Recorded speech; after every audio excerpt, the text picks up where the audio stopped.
Welcome back to Orange Hat Reviews, everyone. Hope you're all having a wonderful day. So, mystery review number 34. Is it? Yeah, had to do or make sure that I muted the stream on YouTube so I don't cause any audio issues. So, mystery review number 34. My hints were Gina Carano and Double Cross, with the final bonus hint being an all-star cast. Now, a lot of people can easily guess that this is Fast and Furious 6. No, it isn't. To be fair, yes, Fast 6 does have a great cast, but you don't got legends in Fast 6 like Bill Paxton, like Michael Douglas. You don't have people like Ewan McGregor. Well, he's not really a legend, but you don't got people like Antonio Banderas either. So the film that I am reviewing today is Haywire from 2011 to 2012. A lot of different sites are having that screwed up. I heard 2012. Everybody else is saying 2011. So I'm going to go by, looks like I'm having some issues here. Let's see if this helps.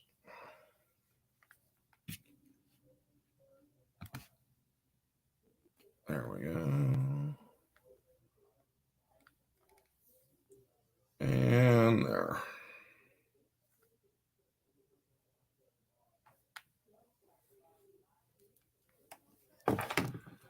So that should help the Wi-Fi issues that I'm having. But yes, Haywire, 2012 action-packed thriller with the all-star cast. I mean, you got Gina Carano, Michael Douglas, Michael Fassbender, Michael Angarano. Jeez, those are a lot of Michaels. Ewan McGregor, Channing Tatum, Bill Paxton, and Antonio Banderas. And this film was directed by Steven Soderbergh with a budget between 23 to 25 million. And it was shot in Ireland, from what I am guessing, mostly in Ireland.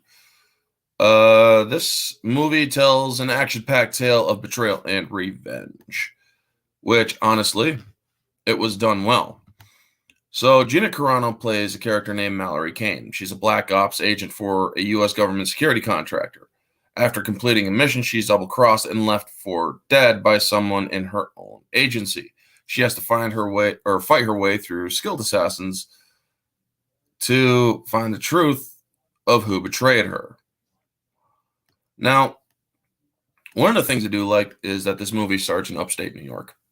I kind of live in upstate New York. I live in the Adirondacks. But I'm guessing it's not anywhere near where I lived. And another thing that I truly like is how this movie's formula, basically. When you see Gina go into the diner in the beginning of the movie, she's waiting for somebody, turns out Channing Tatum. They're having a conversation that you have nothing or no idea of the context, but the context is later explained. This does a lot of jumps, and it's all happened within like 8 to 10 days of what's going on in this film. Now, this film does have a little bit of flaws. There could have been a little bit better line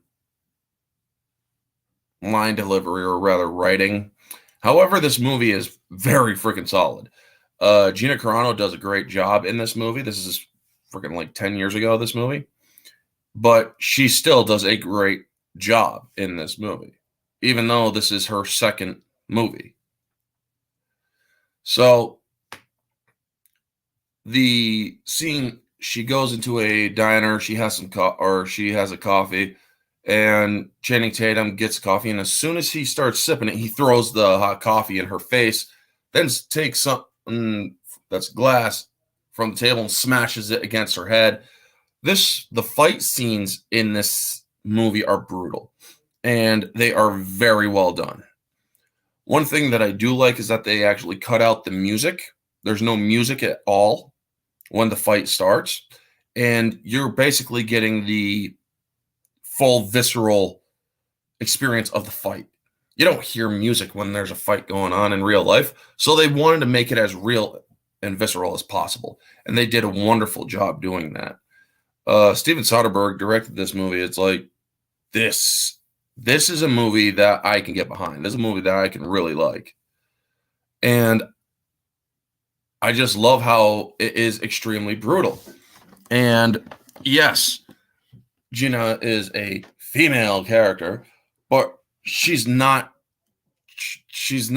treated any special way because of her being a woman. When people are trying to kill you, man or woman, they're not going to play fair. They're not going to hold back. They're not going to pull their punches. They're going to try to kill you. And that is what I love about this movie. This is that they actually freaking go there. They do so many things in this movie that if people saw how or if people did this in a Marvel movie or something like that to a female character, they'd be, oh my God! They'd just freak out because, oh my God, they're mistreating women. Well, I'm sorry, but if a woman or if somebody's trying to kill somebody in a movie or even in real life, you're not going to hold back. You're not going to play fair. You will take hot coffee, steaming hot coffee, throw it in a person's face to give you the freaking edge. And I love how they did it. He goes up to drink it and then just suddenly he's trying to kill the woman. You have no idea why he's trying to kill her. You have no idea until later on when when you realize what the story is fully going through. And I love how she's able to take or get the upper hand, and she uses her mixed martial arts background to do it and breaks his arm. Channing Tatum did a great job acting in this too. His character is has morals, but he's kind of only going by what he's been told, which is not the whole story, So he's only following orders, essentially. So when they escape out and she kidnaps this character, Scott, played by Michael Angarano, it basically just kicks off from there. Hold on one second, folks.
Sorry, folks. I had to take care of something really quickly. Hey, Matt's Mama Bear. Good to see you. Thank you for stopping in.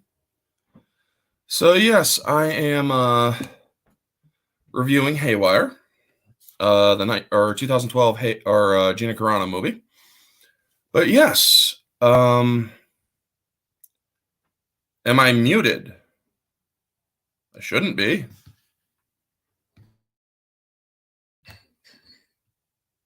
Can you all hear me? This would be a very concerning thing if I cannot be heard.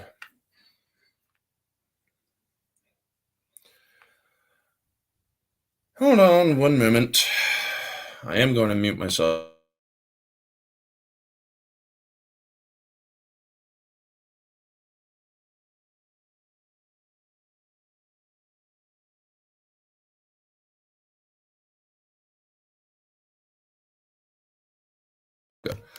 Okay, you do hear me. Oh, thank God.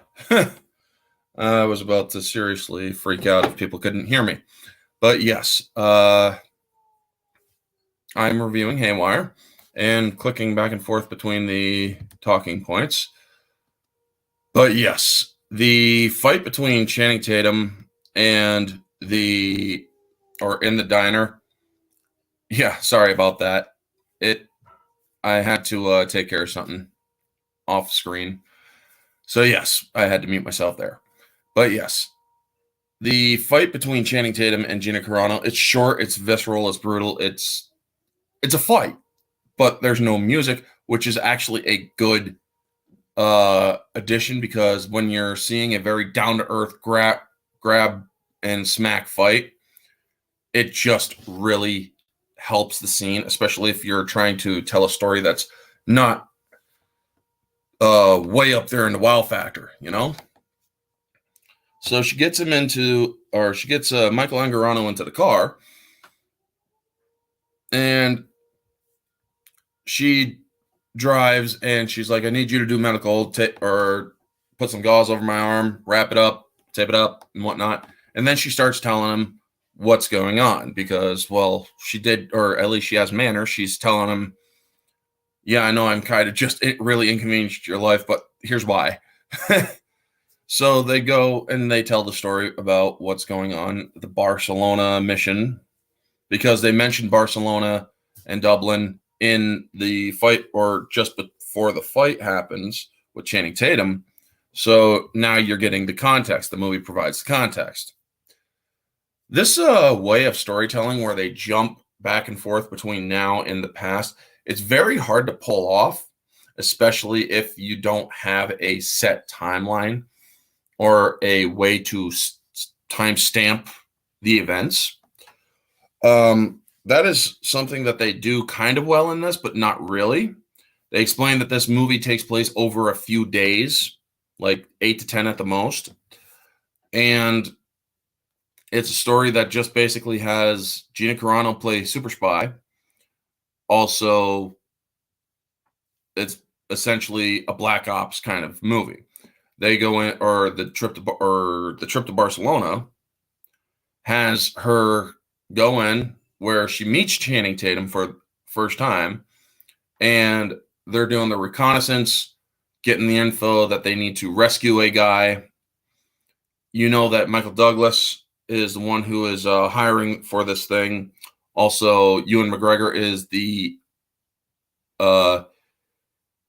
he's the handler of the whole situation, and Rodrigo, played by Antonio Banderas, is the person who put all the pieces together. Well, the whole rescue thing goes off without a hitch, but there's a loose end. She has to chase this guy down. The camera work in these scenes, and the way that they do these scenes, when they're doing the mission, you hear them, or you see them talking, but you don't hear anything. It's an interesting way of telling the story. It's an interesting device of how to tell the story.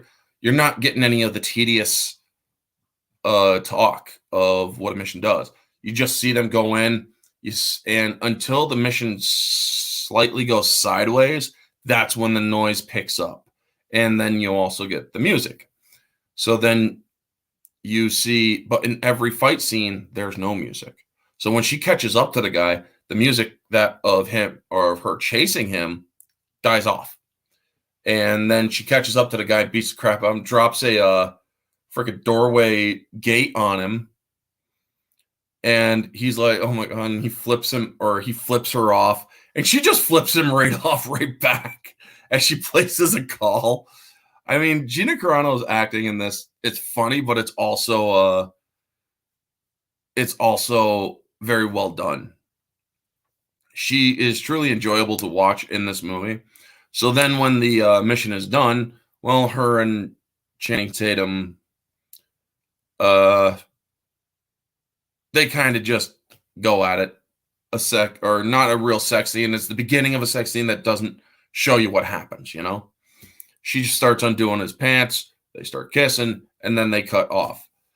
And then they get her back into the car with Scott, where she's explaining the important stuff. She's like, she tells him to remember the names, and he starts remembering the names of all the people involved that she has been going over this whole thing with. And then she goes over the Dublin stuff, where Ewan McGregor tracks her at home as she just gets back in 2 hours previous. She's just gotten out of the shower, getting changed.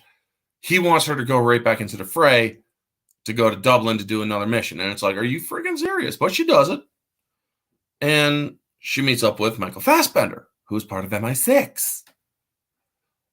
And what you also understand is that Ewan McGregor, who plays Kenneth in this movie, his contracting business is going under.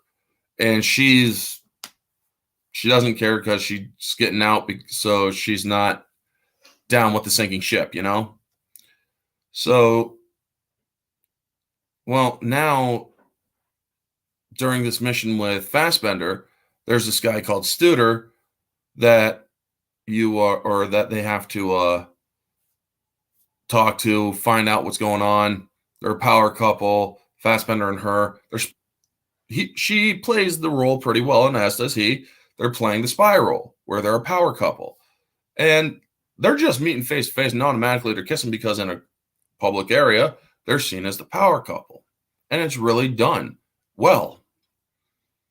So one of the things that I do like is that when they get behind closed doors, they're going over their kits, their mission resources, their guns, their gadgets, and all that stuff. When Fassbender goes into the bathroom to take a shower and bath and whatnot, she puts on the tracker to his phone. She checks through his stuff and whatnot. And then when she goes in, he does the same thing. Essentially, he goes through her stuff and such, just counter spy activity. And let's get some more light in here. So then they go to this social gathering where they meet with Studer, and she sees that there's a guy that recognizes her from a previous mission. So she's like, okay, I'm going to have to look for this guy. But then nothing comes of it. But she also turns on when her and Fassbender separate. She's tracking his location on the phone, or from his phone, because she turned his GPS tracking on. Well, then he sees what she's doing. She's about to go out, find out what he's doing. Now, when she goes out into the barn, she finds a dead body of the very person she rescued a few days ago. And it's like, fuck? And she sees the brooch that she wore in order to be recognized by Michael Fassbender's character. So he took the brooch, put it on a dead person. This is the setup. She's just been double-crossed. So she knows that she's just been double-crossed. She then gets called by Fassbender's character, Paul, and he's asking where she is. She's talking to him. They end up leaving the party. And while he's trying to get into the apartment room that they rented together, she takes off her heels because she knows there's going to be a fight. You don't really want to fight in heels. I love how they got that realistic sense of quality to this. And one of the things that I like is As soon, like the absolute second that the door closes, that the door locks shut, he immediately goes after her, punching her in the back of the neck, dropping her or slamming her up against the wall. It's a brutal freaking fight between Fassbender and Carano. Now, she holds her own, obviously, and he's slamming her into a bunch of things to try to wear her down. Obviously, she can handle herself. And I love how she gets the upper hand, kicks him through a freaking glass door and whatnot. And then he's trying to get her to stop. He's like, you really need to call Kenneth. You really need to call Kenneth. And he goes for her gun, but she ends up getting to it, pinning him down and choking him out on the bed with her jujitsu or her judo or whatever it is. I get those two so freaking mixed up sometimes. The grappling. And she puts him in a chokehold that wears him down, and then she knocks him out with a couple good punches, puts a pillow over her or over his face, puts the gun down, pulls the trigger. Now, she grabs his phone and dials the last number that left a message.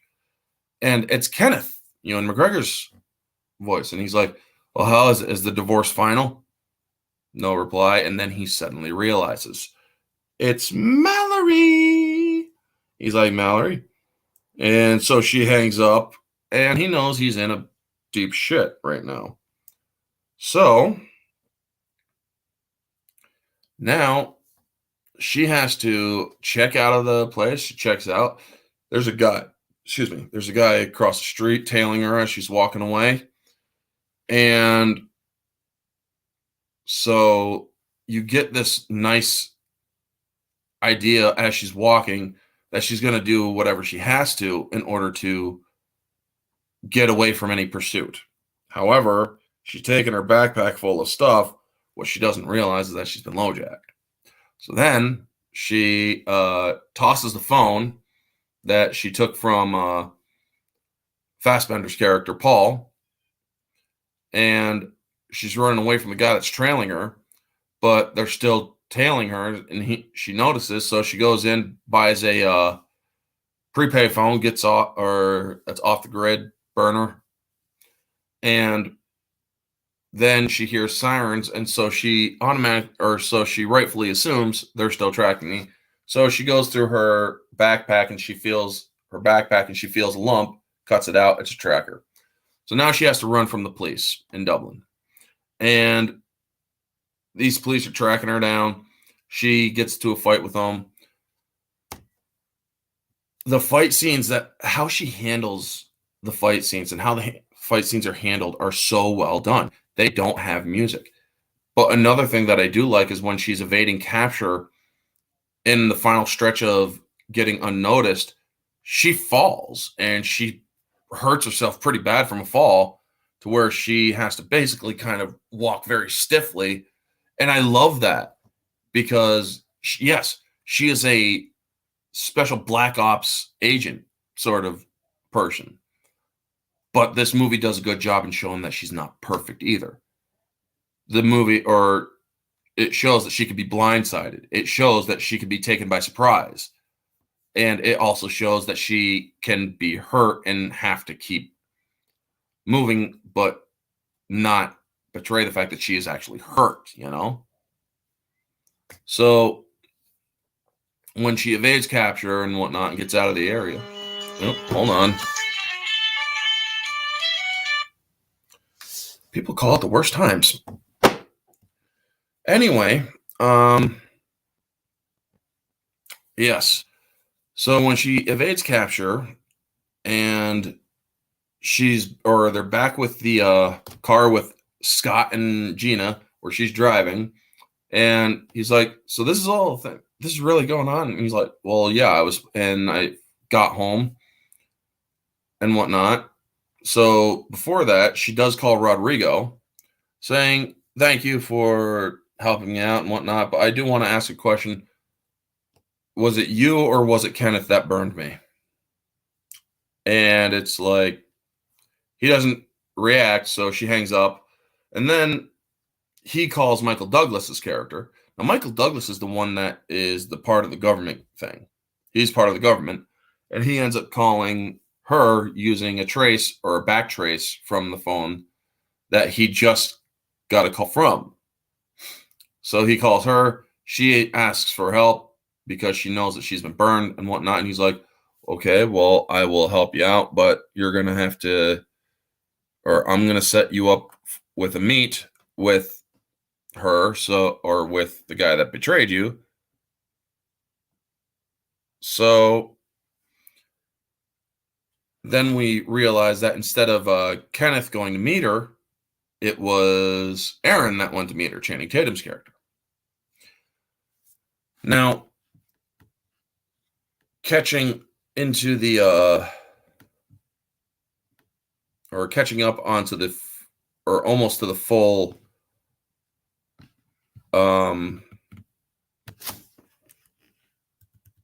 or catching up to the full present, she then calls her father, letting him know, and her father's played by the late Bill Paxton. And I gotta say that he actually plays this part very well. It's a simple role, but he actually manages to play simple very well in this movie. And it sucks that he passed on early in life, man, because he would have been great in movies to come, you know? Now, when she talks to her father, it's very brief, but it's in a way that they tell each other that there's danger and that she wants him to be careful because the chances are they will come for her. So,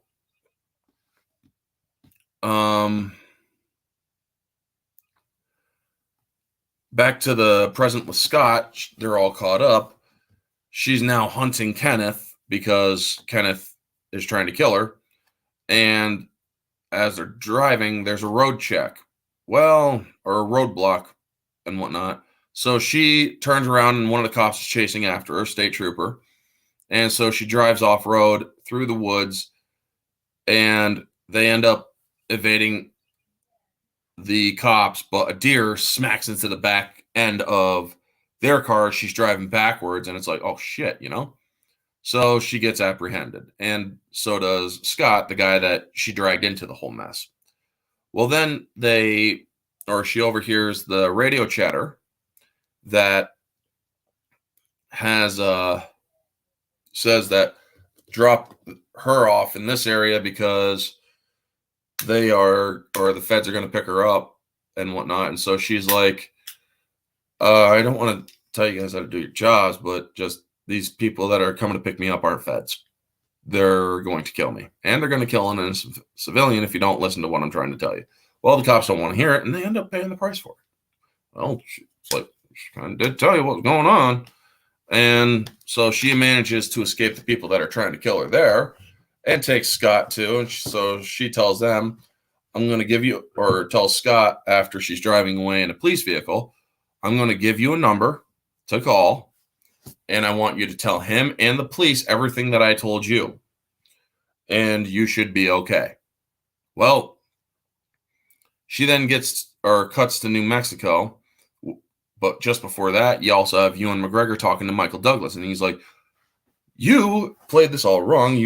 Or what you should be doing is being in New Mexico where her father is telling her that she's gone crazy, killed a man, and then killed 4 troopers. So that's 5 people. And telling him to help you catch her. Well, obviously, you don't know whether or not Michael Douglas's character is actually working for her best interest or if he's one of the bad guys. So she's basically carrying on that same conversation with her father. They're going to come here and they're going to tell you that I'm a monster. And it's going to be Kenneth and a guy with a broken arm, Aaron.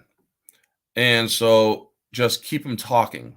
Just mention Barcelona over and over again. And hopefully Aaron will pick up that not everything in Barcelona was what it was meant to be. So then she's basically setting up an IED next to to the power box to the house, and he's like, "Let's analyze our options. We could be in Guadalajara or something like, or this time tomorrow." She's like, "I'm done running." She's done running.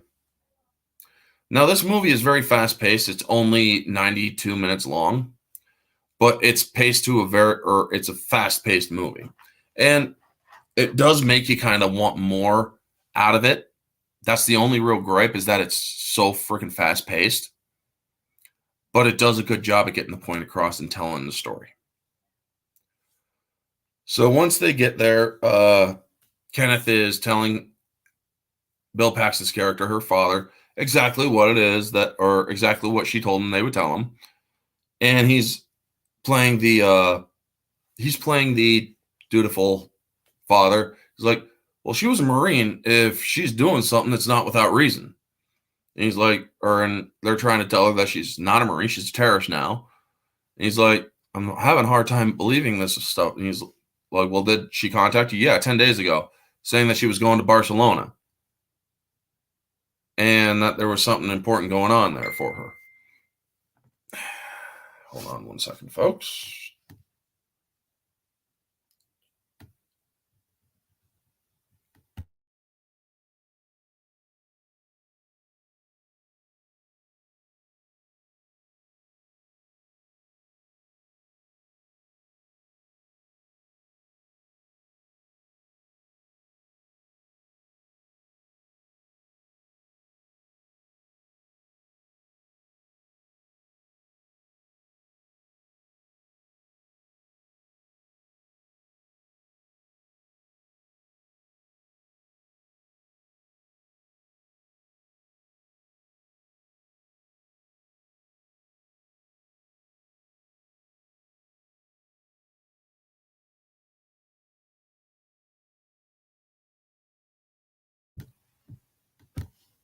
Sorry about that.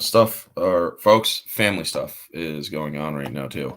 As you all know, my aunt died, and I'm getting updated information about certain things going on. But yeah, so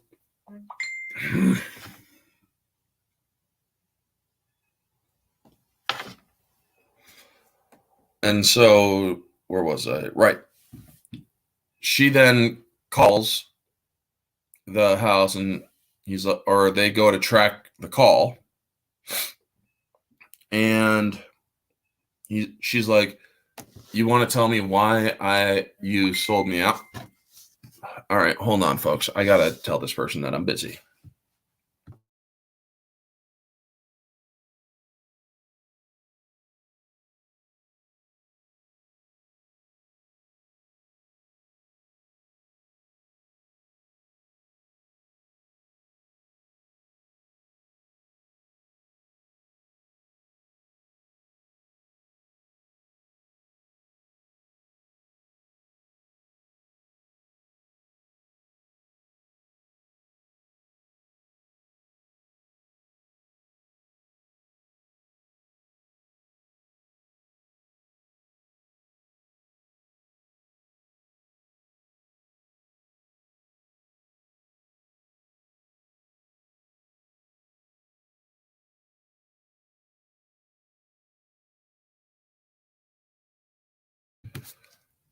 So, sorry again. When she hangs up on them and they get the trace, they're like, "All right, did you get the?" It's like, "She's here." He's like, "Wait, what? What do you mean here? She's here. She's in the house. The trace is coming from inside the house." And so they go to her father, and they're like, "Did you know about this?" "No." And so he's like, he sends his lackeys to go after her, and he tells them, or he's like, or Tatum pulls Ewan aside, and he's like, "Do we need to have a talk about Barcelona? What is going on here?" And he's like, "Nothing, or are not going to be talking about that right now." But Bill Paxton over here is just like, "What about Barcelona? You were there too?" And so he's fermenting the distrust, getting them to turn on each other. Well, when he goes and he finds out that she's kicking ass in the other room. An IED went off on the power box. And so he's like, what's going on, man? All right, you got to tell me what's going on. What's going on? He pulls up Channing Tatum's cast arm, pulls his gun and shoots him in the gut. And then he runs while she's fighting upstairs. And when her father goes upstairs to check on her, after McGregor pulls the gun on him, he's like, you don't want to, or give me a reason. And so then he runs because he realizes he's kind of screwed if he doesn't. Paxton goes up to check on his daughter, who's kicking the guy's ass, and then he sees how he dispatches the guy. And I love that reaction from Bill Paxton. Even the smallest things like that, a father's reaction to seeing their kid kill somebody, even if it is self-defense, it's not an easy thing to watch. But she right now is in Marine mode. And so she's like, where is he? And he's like, he's gone. And so she's looking for him. And then she realizes she can't find him. And so she's like, yeah, you better run. And she goes down, tries to put pressure on the wound for Channing Tatum, who's dying. And he does end up dying. And so she stands up after he's dead. And she's remembering the brief little intimate moment they had together. So you kind of see a little bit of a confusion in the way of trying to process how she's supposed to feel. It was a fling, yes, but this person did do the right thing. But right now, Kenneth is also out there. You see all of these thoughts playing on her expression right now. And so her father goes up, puts a tentative hand on her. And I love how she turns to him in a very serious way, but then she realizes it's her father, and she kind of calms down a little bit. So when he hugs her to console her and whatnot, the shot of her expression in the firelight where she's just looking off into space tells you she's still on point. She still has an objective, and she still needs to complete it. And you then have a cut outside where Kenneth, Ewan McGregor, is looking in and realizing, I got to get out of here, otherwise I'm totally fucked. So she then visits Michael Douglas. And he's telling her that I was the one who hired you guys for the Barcelona job. I did not, however, know that this was a whole setup thing from Kenneth. Right now, you can count me as an ally because I can tell you where he is, but he also offers her a job. She's like, you have to be coming back to work for the government. Pays less, but but you'll have resources. And she's like, all right, or I'll give you my answer when I have him. So then we get down to a place in Mexico where you see the Kenneth, Ewan McGregor's character. He is in a hotel down in Mexico, or a motel down in Mexico, the small little dive place, and he's going out for a walk. But before he does, he tries calling Studer, the guy that was part of the mission before. Well, Studer doesn't want to talk to him. So now he's going for a walk, and while he's on the beach, they have a shot in front of him where he's facing the camera, and then you see Gina Carano, Mallory, coming up, running down the beach at him at full charge, and then you see the fight at the beach. And this is at the shoreline, and she takes him into the rock area where he tries to get away, and he ends up falling and pinning his leg, breaking his foot, and getting caught. And so she's like, tell me what's going on. Why did you betray me? Yada, yada, yada. And she's like, quick, the tide's coming in. And so he tells you the whole story about how he wants her gone because she's too dangerous of an asset. So, but also Rodrigo Banderas' character sets this whole thing up. He's like, I have a friend who's about to lose his job and a woman who is causing him problems. So how about I set this whole thing up so that everybody wins, or so you and I can have a mutual benefactor or benefits from this, where Antonio's talking to Studer. Now, then you see the whole thing set up where Ewan's talking to Fassbender's character, and he's like, the story is she's going to go rogue, and you just plant the brute on her, put the bullet in the other guy's head, and so to speak. And also that this reporter guy that that she had to rescue in the beginning of the movie, well, he's a thorn in Studer's side. So they rescue him only to bring him to Studer after he's been extracted from the other place. So this whole thing was a setup just to kill Gina Carano's character, but also to completely destroy Ewan McGregor's company and reputation and whatnot. So then we find out that Rodrigo, Antonio Banderas' character, is behind it all. So now he's in Mallorca, where he's has a new wife and a new life and yada, yada, yada. And she's a nice Latina hot chick. And or you hear a knock on their door. And so she goes while he's lighting up a Cuban cigar. And you see in the blurred background, Gina yank her side and muffler so she can't really do anything. Well, after a while, he finally goes to check, and she drops down behind him, and he turns, and he's like, oh, shit. And I love that that is where they end it, because they start rolling credits from there. Now, the reason why I think that that is very good is because you already know what she's going to do to him. She's going to brutally beat the shit out of him and kill him. But, so there's really not much else point to it. And it's really, this movie just was really put together and done in a way that it is truly enjoyable to watch. Now, because of the slightly disjointed way that the story is told, it could confuse people. So in a way, this movie does lose a little bit in objective quality. I would put this movie around an 8.5 out of 10 from an objective standpoint.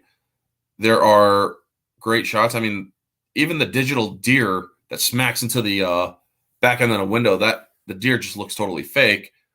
But that's also a small little gripe. It's the only real digital shot they have. But the stunt work, the fights, the acting, the writing could be a little bit better in some areas.